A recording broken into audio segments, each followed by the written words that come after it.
Meet ISTQB Prep. Designed for future ISTQB certified testers, ISTQB Prep gives you everything you need to prepare effectively, from realistic exam simulations to AI-driven insights. Practice like it's the real exam. Get timed ISTQB-aligned tests featuring official sample questions so you know exactly what to expect. No more second-guessing. Receive instant feedback with clear explanations, helping you understand why an answer is right or wrong. Stay on track with detailed performance analytics. Pinpoint your strengths, identify areas to improve, and watch your confidence grow. Get access today through GASQ or ISQI, whether as a standalone prep tool or bundled with your ISTQB exam. Study smarter, boost your confidence, pass your exam. Start preparing with ISTQB Prep today.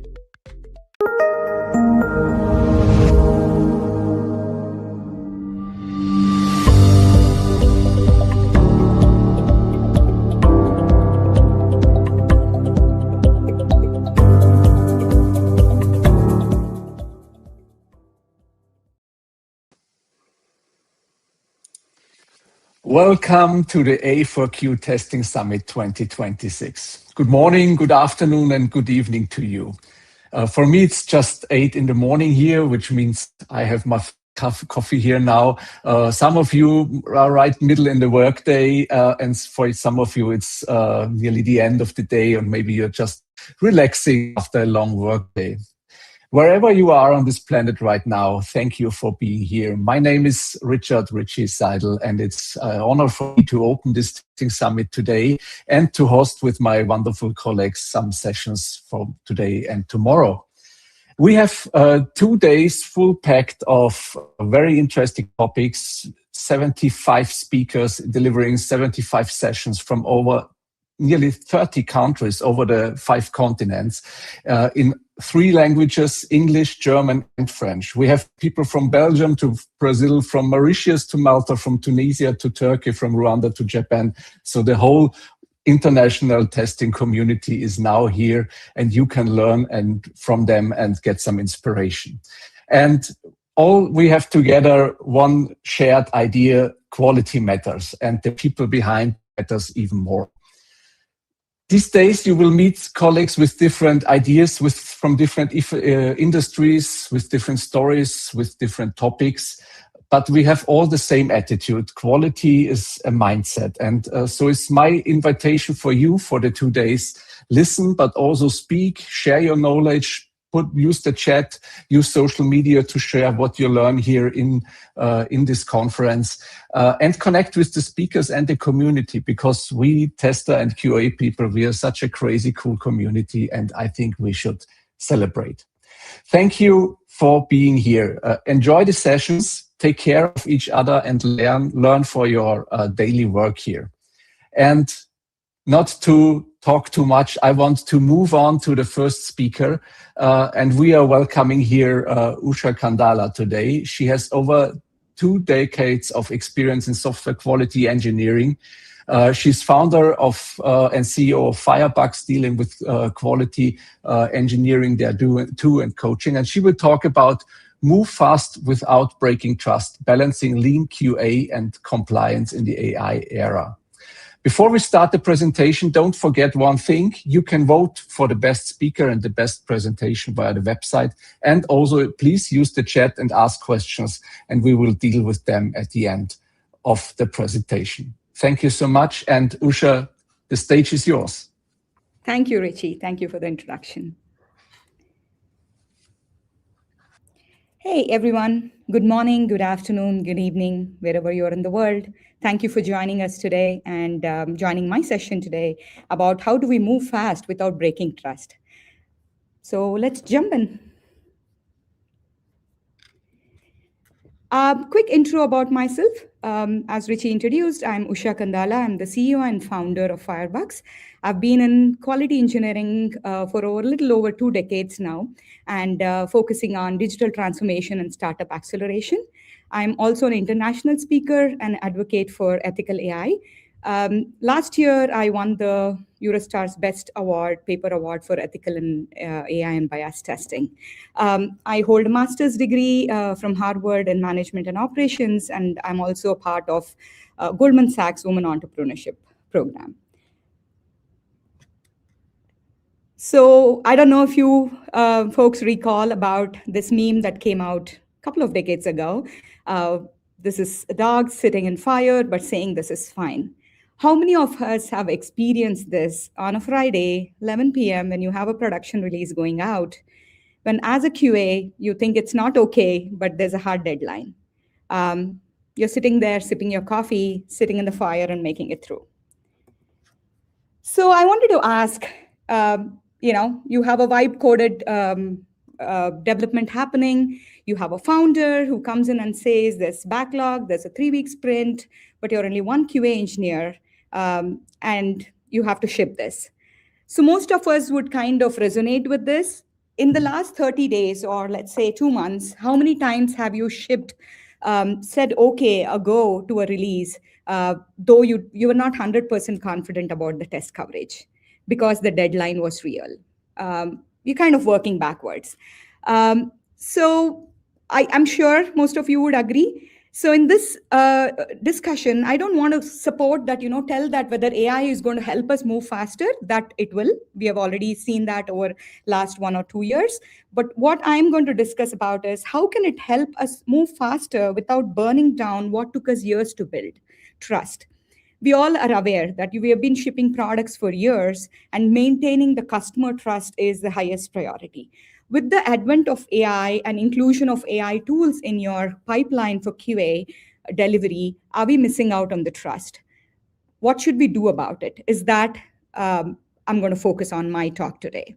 So we will discuss about how QA teams can move fast without creating tomorrow's problems. So why does it matter now? We've been doing QA for a long time. Products releases are going out. If anybody here is from the days of waterfall, you would agree that how Agile has significantly changed the release cycles. Pre-Agile, sometimes the releases would go a quarter or more. With the introduction of Agile, the release cycles have become much shorter, and they've gone down to weeks. Now, how many of you have AI-assisted testing going on in your organization? We do. We work with a lot of clients where development teams are using Copilot or using vibe coding tools. That is compressing even the weeks delivery sprint cycles to hours. We are doing patch releases in days. So the feature density, reports show that the feature density per release has tripled over the last 3 years. But the QA team size, it's been mostly flat. If you recollect pre-Agile days, or even in early 2010s, 2011, 12, the ratio for dev to QA used to be 1:1. So if you have 10 devs, you would have like at least 8 to 10 QAs. Things have changed with Agile, with automation primarily, where it's significantly reduced. And with AI, it's even more getting flatter. So the math is not adding up. How do we change this equation as QA? So the new question that as QA we should be asking is not how do we test more, but how do we test what is important? In the past, we've always driven through a risk-based approach where we say, hey, I assume that these features are risky because the development has touched this part of the code. Great, that is a great approach for test strategy. But I think with the lean teams moving really fast with the releases, we need to start with the failure cost. The question that you have to ask is, what is going to break in production and what is the blast radius if a particular feature fails? So list down, take a list of your last 3 production incidents and drive your test strategy via that. And then you will realize that if your AI is generating 500, 600 cases in seconds, that is not your priority. What are the 21 that really matter is where your human intervention comes into picture. So you're not breaking trust, you're still releasing a trustworthy product in a shorter duration of time. So that should be your real strategy. Now, why does AI feel like a gift? At least to me, it does. In the last 1 year, we have significantly picked up AI within our organization, helping our clients scale very fast and build the whole QA pipeline much faster, make releases much faster, and with trust. Because AI gives you that leverage for small teams that will help you function like big teams, like larger organizations, which have the cushion of having a larger QA team. If you come to the startup spectrum, the cushion is much, much less, where you are actually making away with 30 dev team, engineering team versus like 7 QA. That's usually the ideal number, the ratio that we work with in startups. So it is changing the game, definitely changing the game. There are some initial areas that as QA, you can start using AI to see the significant improvement in the delivery pipeline, like test design. This is where we spend significant amount of time converting the requirements into test cases where humans are sitting and writing test cases, but that should not go away. Just like when automation came, writing test cases or functional testing did not go away. It is a process that we need to still stick to, but you could leverage AI tools to speed that process up. And self-healing of automation scripts. You build an automation script, there's UI changes, there is things happening where your locators are changing, your elements are changing. So you can actually use self-healing capabilities of AI tools when manual fix or maintenance efforts are significantly reduced. Data is one big part where QA needs to mimic or create test data or the golden data set for your testing purposes in the lower environments where you're getting data from production or you're getting data from your sandbox and trying to take away the PII data and build your synthetic data. So this is where we can definitely leverage AI tools to speed up our process of testing. But do not forget the compliance and governance checks. We will talk about it in the future slides, where we should be very careful about what sensitive data that we are using if we are building the synthetic data, because when you're building data, you need to give an input. You need to give it some context to build the data. And you should not ever replace the human judgment. So for anyone who's worried, is AI going to take your job away? We don't think so. We've been experimenting with a lot of tools, and we know when it hallucinates, it still needs us, at least at this point. So QA should still own the judgment. AI can suggest, but as a human, as a QA, as a decision maker, you must decide. It's not interactive, but I would like to ask the question, how many of you have heard of the word shadow QA? So people in your team are using tools. They are using AI tools. And you don't know.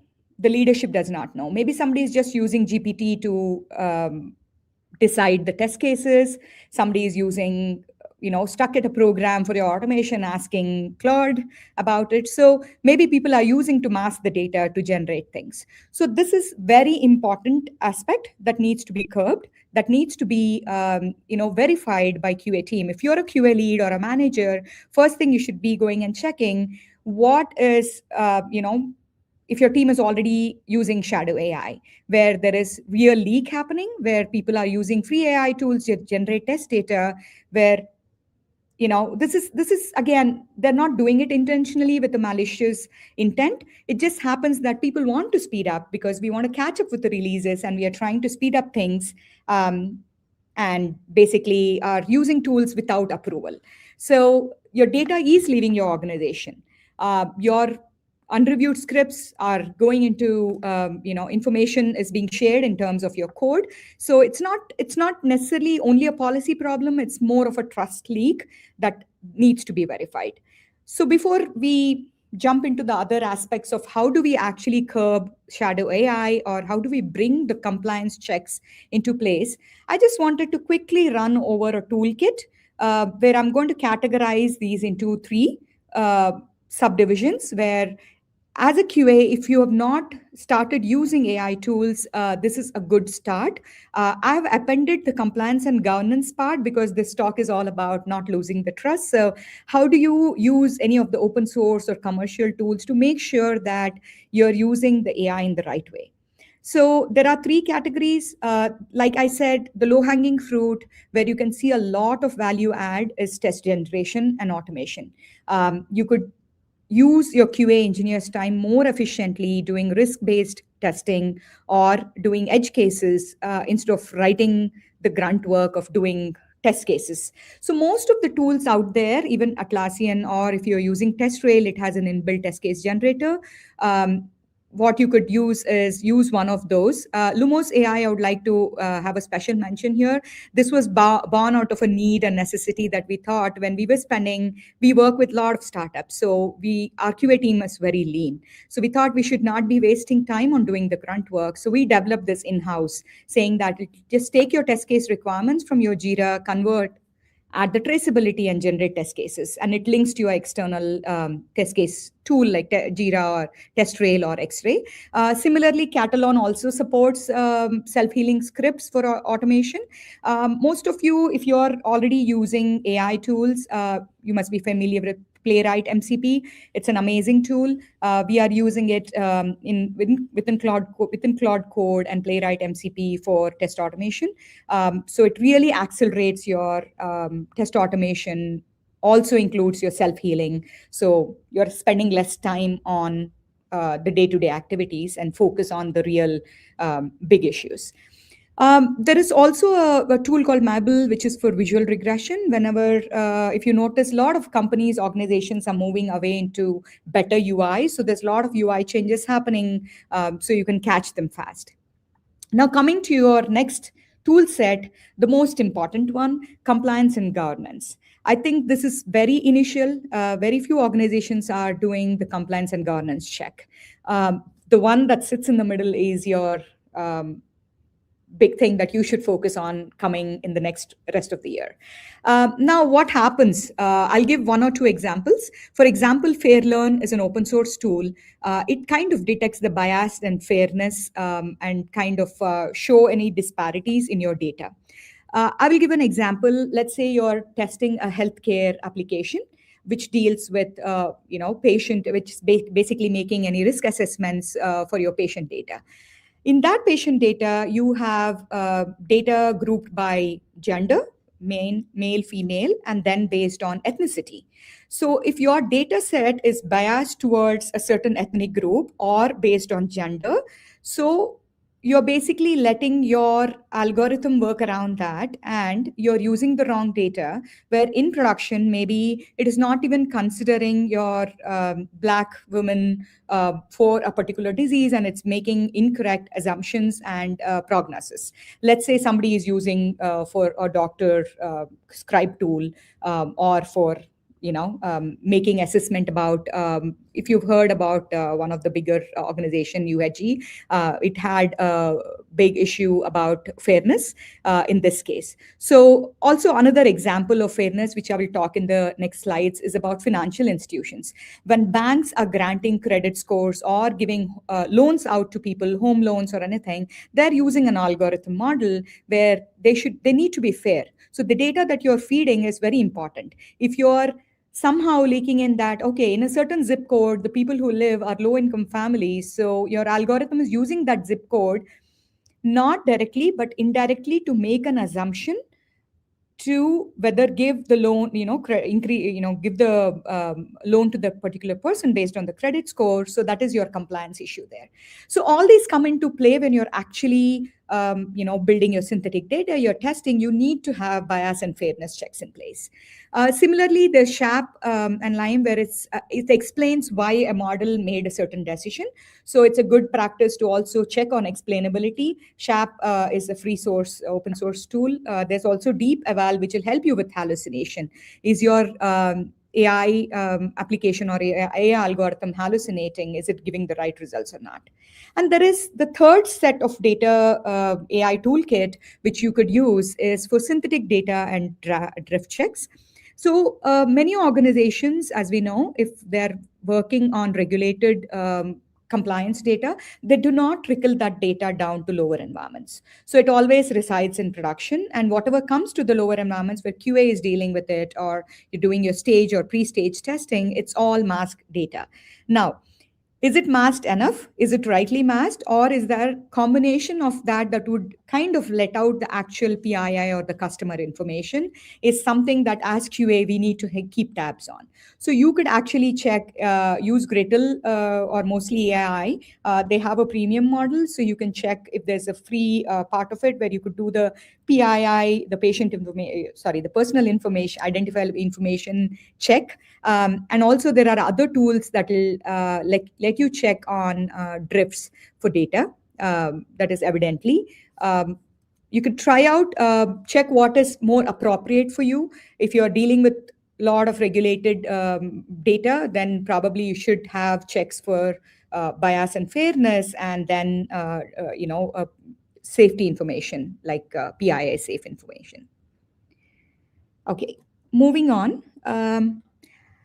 Now, before we jump in and start using the tools, there are many, many tools out there. What I just put out there is a small subset of publicly available open source and commercial tools. Now, tomorrow you can go start picking up tools and start running all of them. But, speed is not the only goal for us. We expect more from the AI-powered systems. So we have to make sure that everything may look perfect on the top. You're running something, your tests are passing. I would like to throw an example here. We were a couple of months or like something around last year, we started using AI to generate automation scripts and for API automation to speed up things. And then we realized we were using GPT-5 and using Sonnet within our IDE. It's again a playwright framework, but what was happening was it was somehow hallucinating and making a test pass. So we actually plugged in false values in there to check, hey, is it passing a false failure? So basically it is hallucinating, it thinks it's passed, and it's just manipulating us and saying, hey, it's all green. So that is very important that as QA, we need to put in our human judgment in place and kind of have tabs on different things, different outputs that AI is giving. So again, your quality risks are always there with hallucinations, with your bias, and never ever have the gap of human fallback. Human in loop is always important. Whether you're generating test cases using an AI tool, have a verifier. It will significantly reduce your time. Maybe a human is taking, a QA person is taking 30 minutes a day or 1 hour a day to take a couple of tickets from your sprint to write test cases in detail. You could do the grunt work of preconditions and everything, but have the reviewer spend at least 5 to 10 minutes to make sure AI is not hallucinating, AI is not putting junk data in there. So that is where the trust comes in. When your user asks you, can I trust this? As a QA, you would answer back that, yeah, this is our most important test case. Not automation, not how much data we tested, not how many test cases we ran. Now, let's talk about 3 important things. We'll start with your AI hallucination. So when AI kind of hallucinates, your test suite sort of believes it. I would like to give an example where I told you about this situation in healthcare where you're having structurally everything is correct.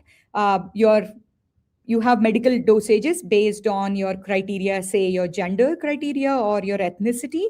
If your algorithm is hallucinating and your output is incorrect, then it is actually giving out a medically dangerous advice to the users. So this could be caught post-deployment if you do not have the checks in place. So you should, in this situation, or if you're in a fintech where you are doing, edge cases like I mentioned about credit scores or compliance reports, you could involve these detection tools within your QA pipeline, where you say, either using deep eval or you're using a fact score where you're saying, is your claim that your AI is making it showing all green, is it working correctly or not? It'll gives you a score for each of your cases and then lets you verify them independently. So never go with just the output of the LLM by itself. I think you should test against truth or a context. Now, what is the ground truth? You probably want to baseline your production data or your rules and say, hey, is this, for example, if it is consistently passing for a white ethnicity group, and it's always 80% lower for a black ethnicity group. Say your algorithm is giving, you have an application that is telling what is the risk of a particular disease being for across age groups. So there are a lot of applications where say, 10 years, what disease I'm going to have. So in those cases, it's very important that you run these. So it is not making assumptions, it's not hallucinating, it is not being biased. And then we also talk in the same context about bias and fairness testing, because I talked about this minority group. This is a real case where it happened, where a bank kind of had a credit model assigned low scores to applicants for certain zip codes. Now, when the digging was done, this went out. So afterwards, when people somebody looked into it, did the research, they found that this was not a direct input of race, but the zip code was for the area where you had lot of certain ethnic group living there, which are low income. So basically, it mapped certain ethnic groups to low income to the zip code. At the big picture, at high level, your model or your algorithm is basically just taking a zip code. There's no harm in there, right? It's just using a zip code to generate your scores, your credit scores. But what is happening behind the scenes is it is actually using a protected attribute of race and low income tied to the zip code, which is fetching and actually seeping in bias into your credit scoring system. Now, when this came out, it was a big thing for the bank. When you look at EU AI Act or the US AI Act, it is basically a compliance violation. As a QA, if you have a product, if you're working in a financial regulated industry, definitely you need to have tools like FairLearn. Also, there's DICE from Microsoft, really, really good for counterfactual fairness. So what it basically does is within my data, if I flip one particular demographic, I am saying men versus women or ethnicity of Caucasian, African American, Asian. If I just flip one demographic, is it changing my outcome or not?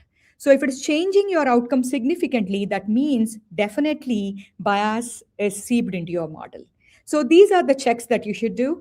Please try DICE. It's a very good counterfactual fairness tool. But FairLearn is also very easy, and it's an open source tool. So this is something that it could be a great starting point for your teams if you're not already doing bias testing. Data quality and drift checks. So essentially, this is the third pillar. We talked about hallucination, we talked about bias and fairness check, and then your data quality.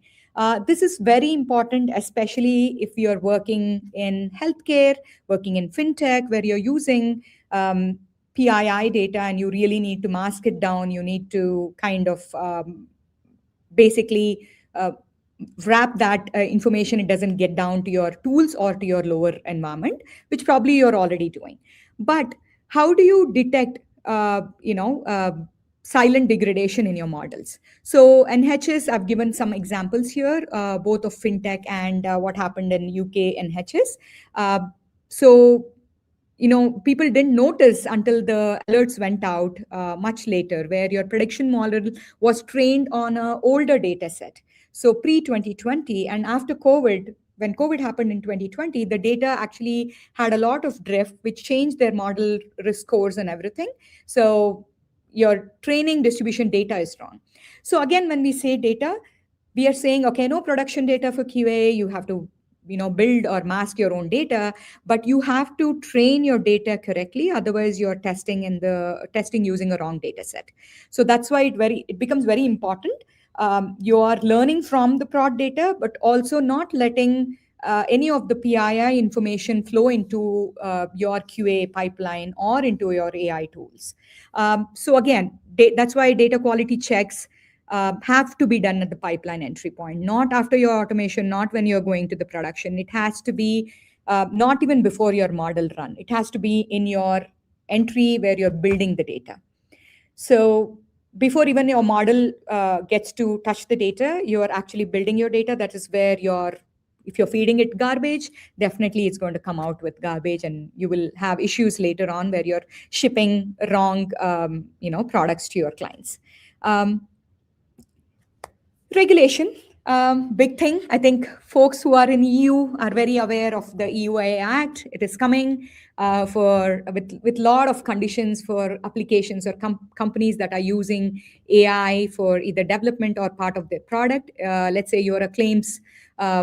You're using AI to generate your healthcare claims or for your financial credit scoring. These are companies, organizations that must comply to EU AI Act.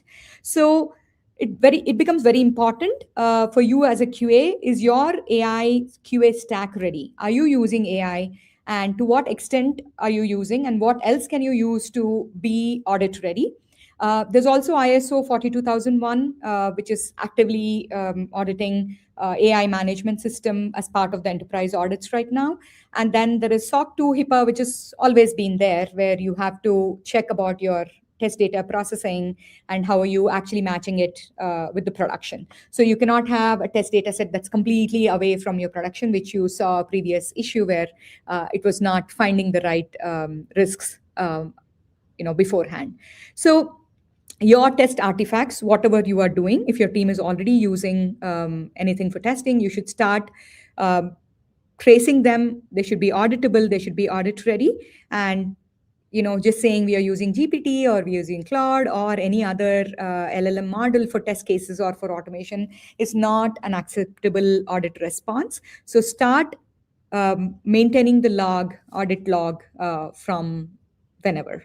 So now, before we wrap up, I would just like to spend the next 5 minutes explaining the Lean QA AI Playbook. If you're at any point in your organization, in your QA organization, where you could be someone who did not start using AI tools, or you just started using AI tools for the initial QA pipeline, like test data or to writing test cases, and would like to add the trust checks and things like that, this playbook is for you. So I'm going to talk about here about how do you actually start with. So it has like 6 elements where you're saying start with the risk, not with the volume. We have to get away from the mindset of testing the volume before the release to testing risk-based. What exactly is going to break if I don't test? What is the production blast radius is the question that I have to ask. Focus on that, what matters.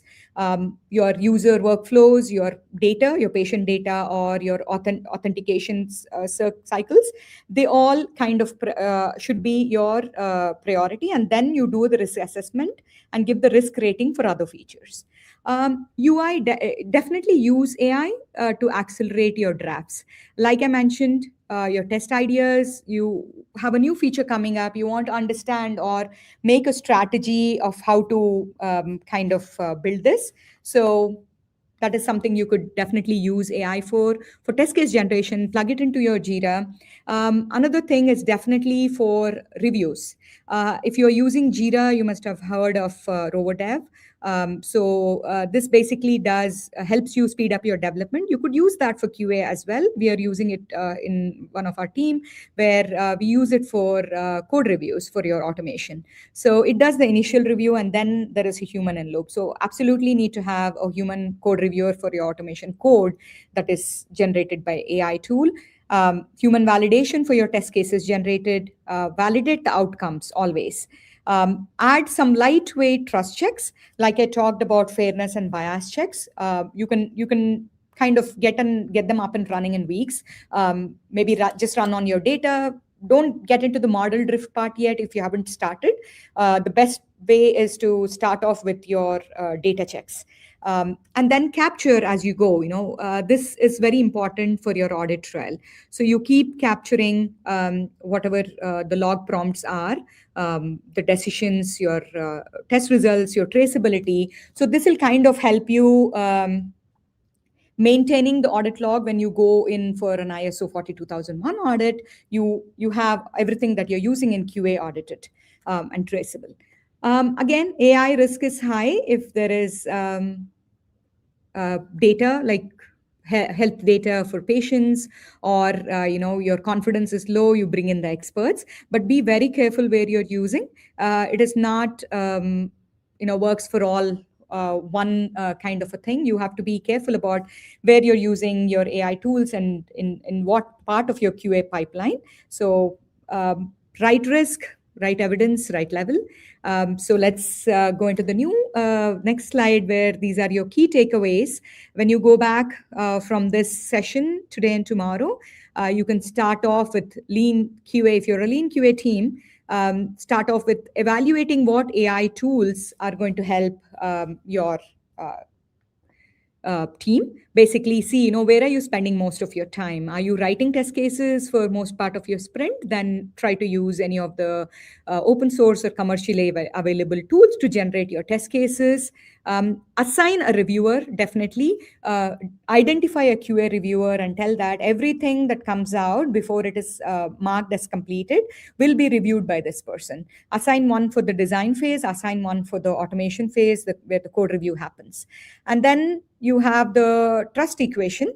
So that is where you basically do your checks.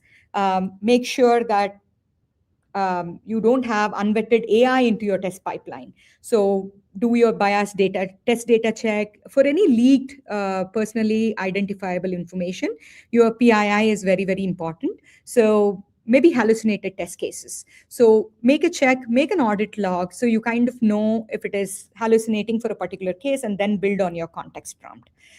Then try to bring a practical balance with all these things. I would like to emphasize again on shadow AI and compliance, because shadow AI, if you know or not, it's already probably there in your organization. So again, don't treat it as a malicious intent from your team members. It's just that people are trying to do their jobs faster. We are moving really at a pace where it is hard to catch up. The releases are much faster. So people are just using the tools that are available.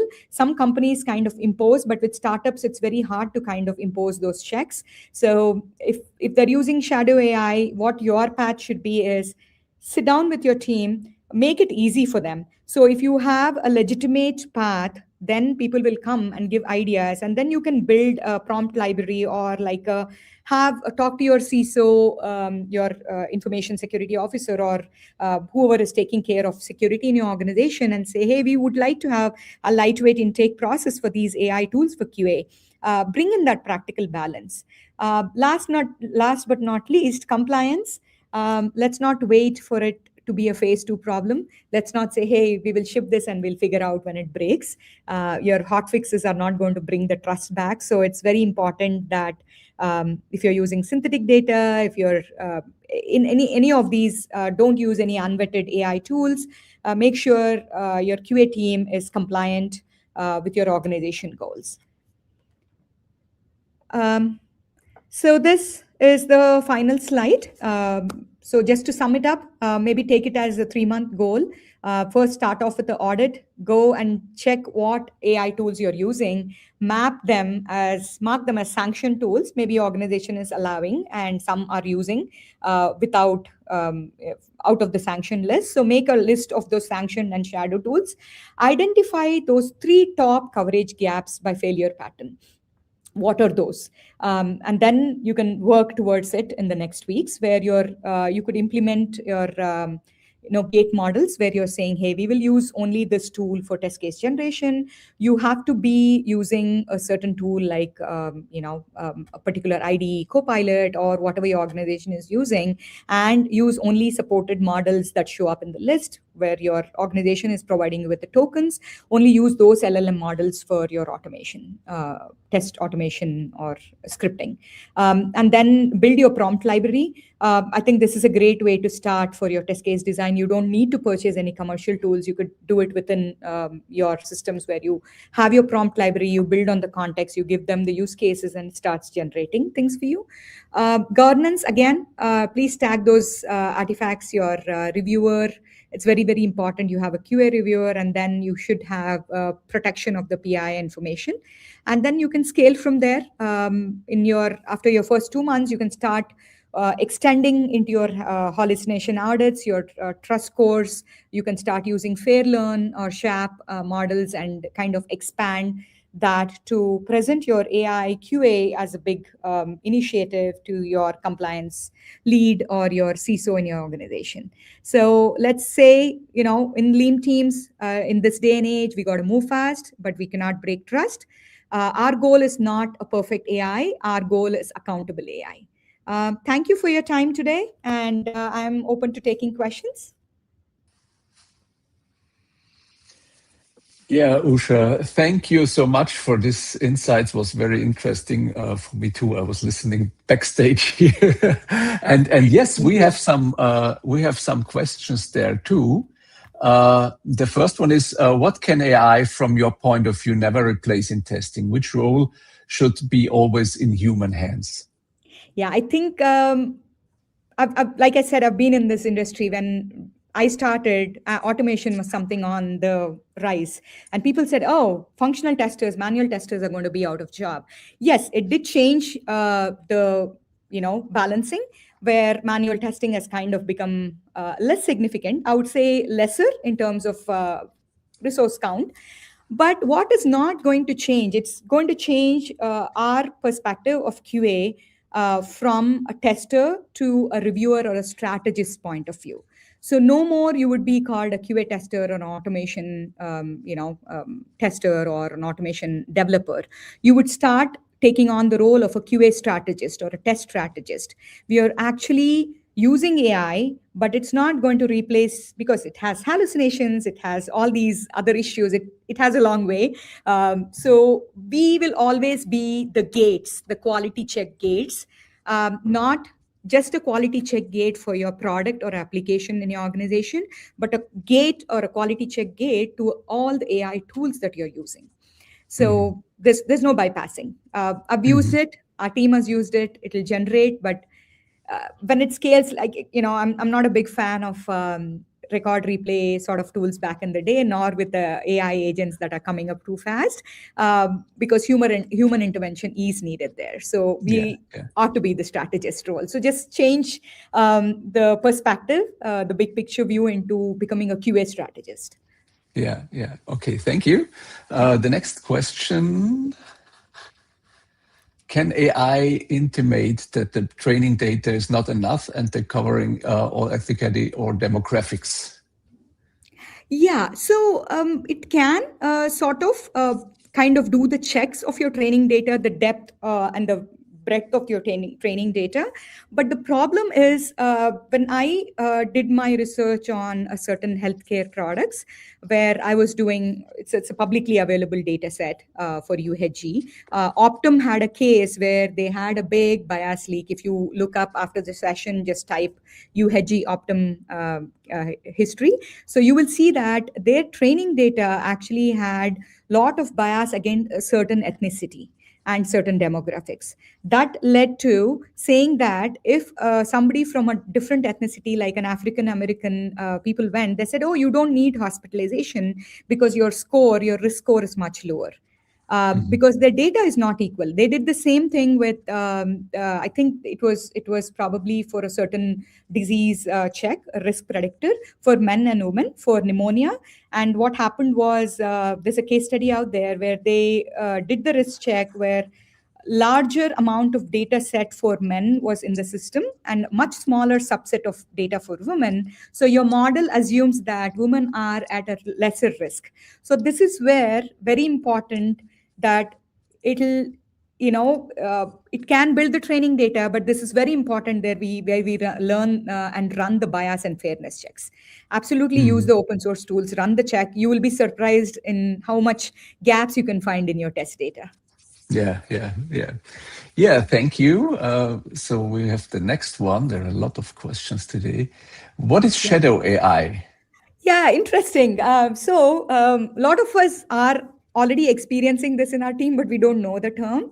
So you have a team, let's say you have a 10-member QA team or even 5-member QA team, and you do not have an approved list in your organization, one case where AI is not yet approved because you're in a regulated industry, people are using that to ask certain questions. Maybe they're using GPT on their phone or on their browser, using Claude to ask, how do I build this? I have to build this strategy. I have to do this presentation, right, for my team. But I'm inputting some company information, my product information.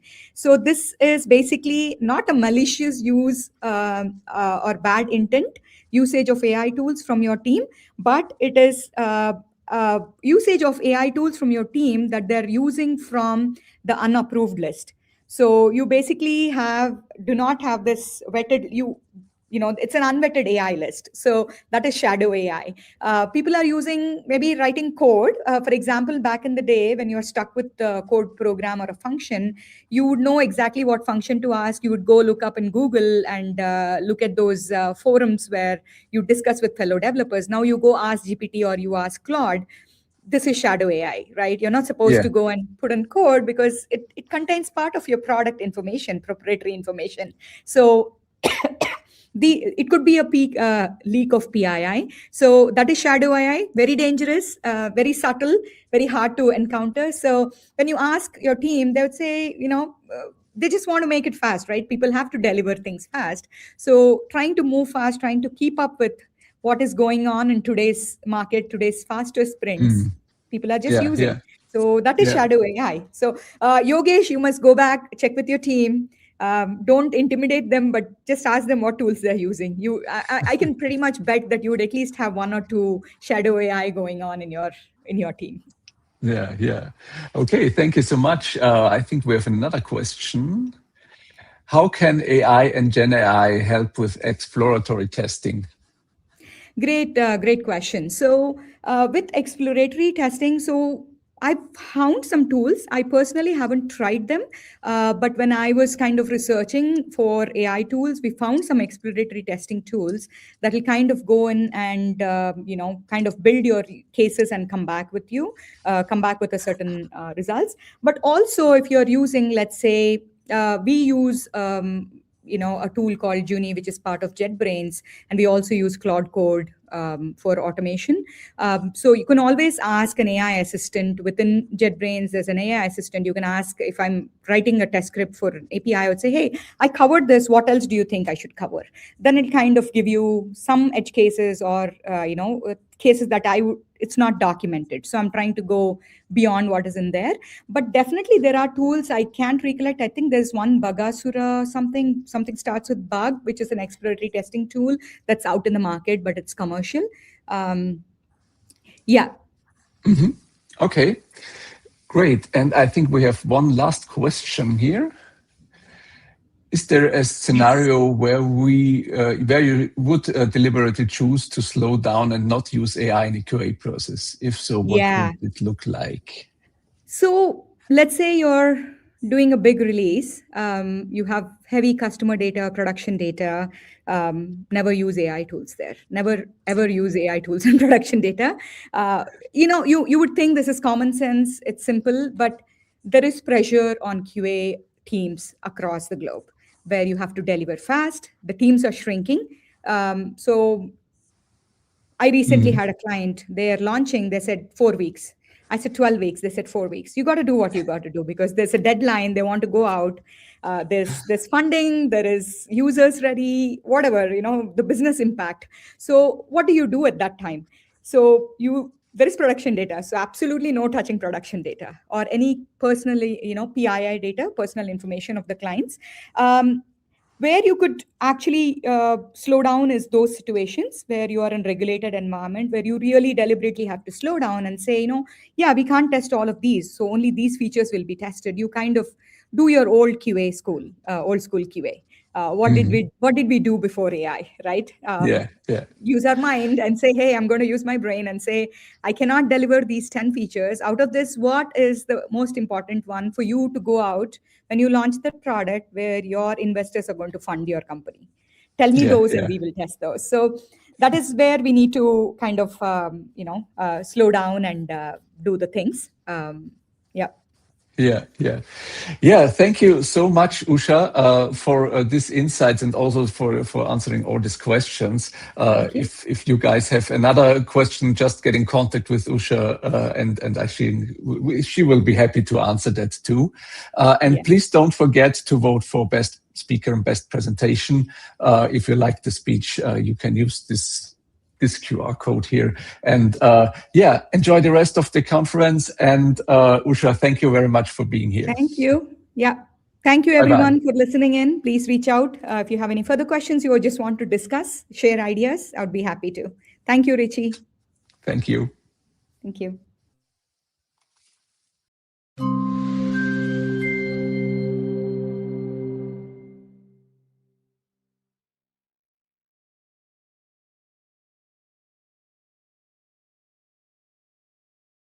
Meet ISTQB Prep. Designed for future ISTQB certified testers, ISTQB Prep gives you everything you need to prepare effectively, from realistic exam simulations to AI-driven insights. Practice like it's the real exam. Get timed ISTQB-aligned tests featuring official sample questions so you know exactly what to expect. No more second guessing. Receive instant feedback with clear explanations, helping you understand why an answer is right or wrong. Stay on track with detailed performance analytics. Pinpoint your strengths, identify areas to improve, and watch your confidence grow. Get access today through GASQ or ISQI, whether as a standalone prep tool or bundled with your ISTQB exam. Study smarter, boost your confidence, pass your exam. Start preparing with ISTQB Prep today.